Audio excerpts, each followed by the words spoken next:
Janganlah politik 24 jam. Nanti datang mengundi pangkah.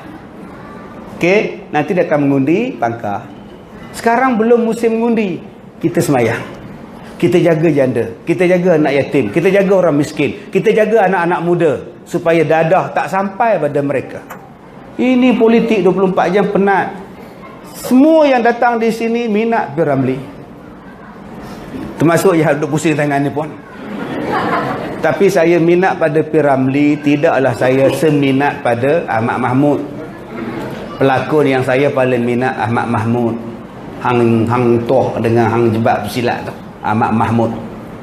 Nampaknya tuah, betul-betul kau nak membunuh ke tuah. Nah, kau ambillah keris Tameng Sari ini. Berikan keris kau itu tuah. Mari kita bertaruh buat perhabisan tuah. Itu nama dia Ahmad Mahmud. Yang jadi Dr. Ismadi itu. Tuh kan Dr. Ismadi itu. Memang aku telah mengambil isteri kau, Kasim Selamat. Tapi bukankah aku telah mengembalikan mata kau? Adil bukan? Adil kata tuan doktor. Itu P.Ramlee tuan.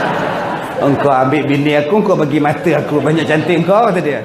Lah Kasim Selamat pergi ambil gerpu pergi cocok tuan-tuan. Bengong betul. Bukankah engkau ada combi? Apa pasal aku cucuk-cucuk mata lagi? Lupa galah bini kau tu, ambil combi dah pula. Yang nombor 2 saya minat pelakon siapa? Nordin Ahmad. Nordin Ahmad kalau berlakon penuh perasaan. Kajang Pak Malau, Kajang Malau tu Kajang pula. Dia duduk teriak pula dah. Menangis je tu no. Nah, intai kami antara masak. Nampak esok jangan rindu-rinduan.